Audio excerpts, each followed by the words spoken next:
Hello everyone, Rahul Shah here, trying to make investing accessible and profitable for the average investor. It won't be an understatement to say that ChatGPT has taken the world by storm. Just to put things in perspective, this so-called artificial intelligence initiative is believed to have more than 100 million active monthly users since its launch in December 2022. A feat that took TikTok 9 months and Instagram 2.5 months to achieve. Staggering indeed. Believed to be the next big step in the evolution of computers, ChatGPT has the potential to upend many industries and put the fear of job security amongst many people working there. Luckily for us, though, it has shown no signs of turning us research analysts redundant, at least for the time being. My optimism stems from a simple query I typed into the text bar of ChatGPT. I asked the AI a simple question. Who does it think to be a better investment between Laurus Labs and Divis Labs, two of the most promising pharma companies? Here's the reply that I got. As an AI language model, I cannot provide investment advice or make any specific recommendations regarding individual stocks. It is important to conduct thorough research and analysis before making any investment decisions. This was the response that I got from ChatGPT. I heaved a sigh of relief.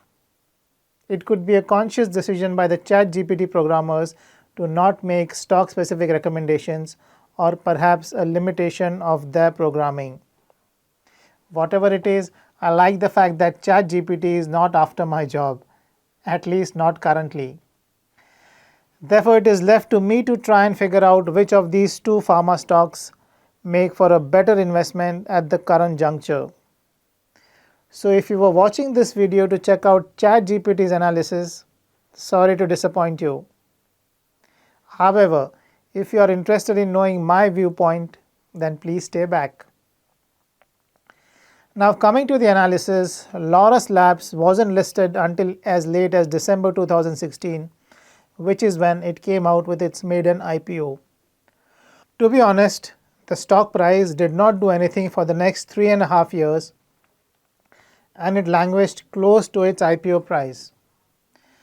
But then we had a massive post-coronavirus recovery where the entire stock market went up, including Laurus Labs. However, this was no ordinary recovery for the company. The stock price of the company went up like a rocket, multiplying a massive 11x in just under 1.5 years. Yes, you read that right. The stock earned a huge 1000% returns for investors from its bottom in March 2020. Now, this massive jump in stock price was not a result of wild speculation. It had solid fundamental reasons behind it.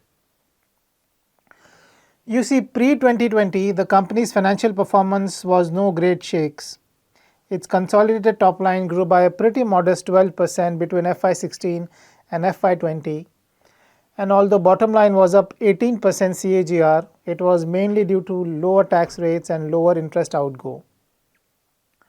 However, 2021 was when the real magic happened. The top line went up by an impressive 70% and the bottom line growth was even spectacular, as it saw a huge 286% jump, which means it nearly quadrupled.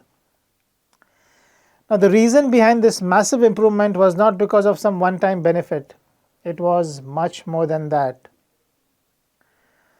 When I dug deeper into the revenue profile of the company, I saw a massive shift underway. From being a one-product wonder, it had finally morphed itself into a company where nearly half the revenues came from other segments and other products.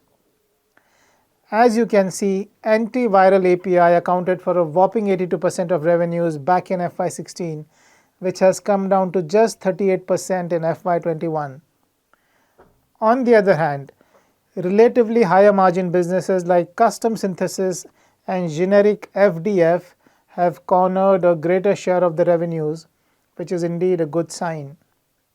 The company has aggressive plans underway to diversify more and get into still higher margin segments. Now, to be honest, the margin improvement is clearly visible in its financials.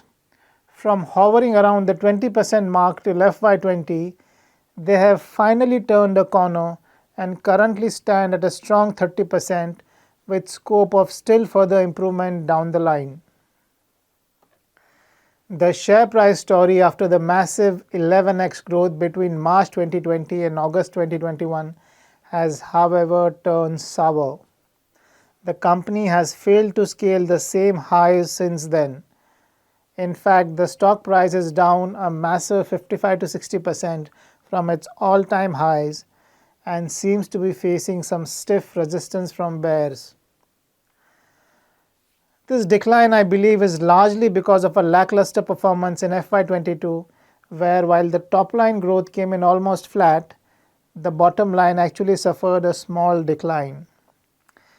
Therefore, a stock that was priced to grow at 30 to 35% per annum, or perhaps even more, was taken to the cleaners once the growth did not materialize.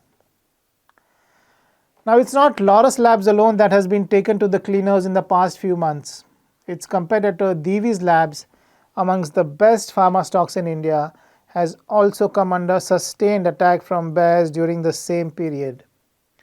So if Laurus Labs reached an all-time high back in August 2021, Divi's did so a couple of months later in October 2021. However, like Laurus, it is also down significantly from those highs, nearly 46-47% to be precise.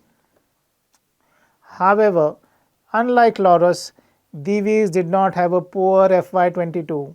In fact, its profits grew an impressive 50% on the back of a nearly 20% growth in profits during the year.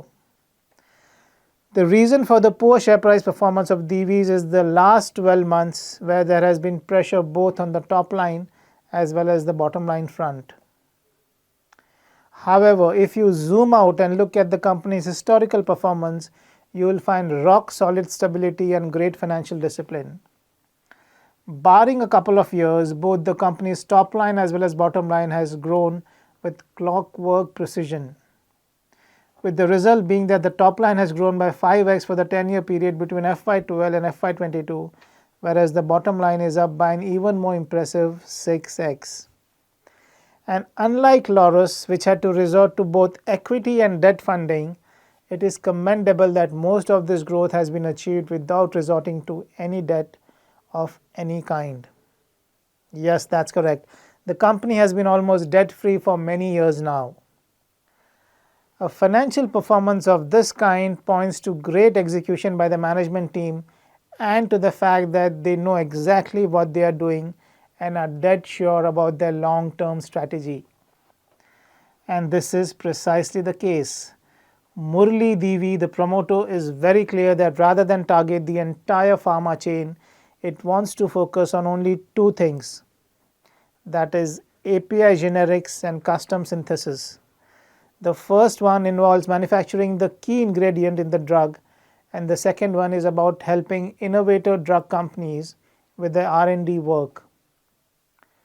That's it. They would do nothing else, and this strategy has worked like charm, helping Divi's deliver steady growth, something of a rarity in a highly volatile industry like pharma.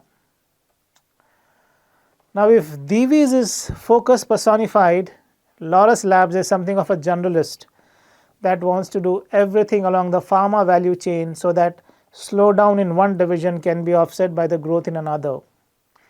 In fact, it has even forayed into biotech to add a new lever to its overall growth. Now, as far as the management quality is concerned, both the companies are hemmed by smart, astute leaders who know what they are doing and have earned the respect and admiration of their large workforce. However, as far as the compensation structure is concerned, it seems to be as different as chalk and cheese. Promoter salaries at Divi's aggregated to a whopping rupees 1.9 9 billion or thereabouts in FY22, which is roughly 7% of the profits that the company earned in FY22. Satyanarayan Chava, the CEO of Laurus, on the other hand, took home a compensation of close to rupees 0.3 billion in FY22, which amounts to 4% of the company's profits that year. So in conclusion, both the management sound confident of the respective companies' growth prospects as the growth runway is huge. They believe that the soup they have landed themselves into is only temporary in nature and they should revert to their long-term growth path pretty soon. I am tempted to take these managements at their face value as barring a few hiccups, both of them have delivered in the past. Even on a conservative basis, these companies are capable of growing at 15% to 20% at least for the foreseeable future. However, would you be willing to pay 50% extra for Divi's labs as compared to Laurus on account of its superior and a much longer track record? Divi's is currently trading at a trailing 12 months or TTM price to earnings of almost 30x versus the 20x price to earnings that Laurus is commanding right now. Now, some of you who value longevity, stability, and impeccable track record would say yes, Divi's does deserve a premium, especially if you're having a long-term horizon of at least 5 to 7 years.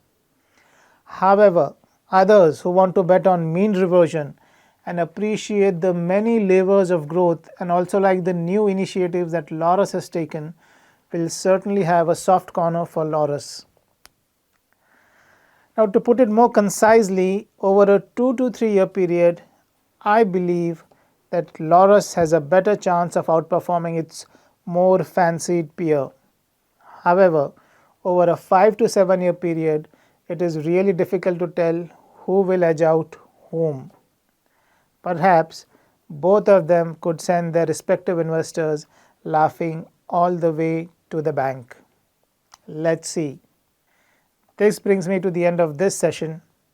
I'll see you again next time, and please do not forget to send in your comments and your likes and dislikes if there are any. I'll see you again next time. Goodbye and take care.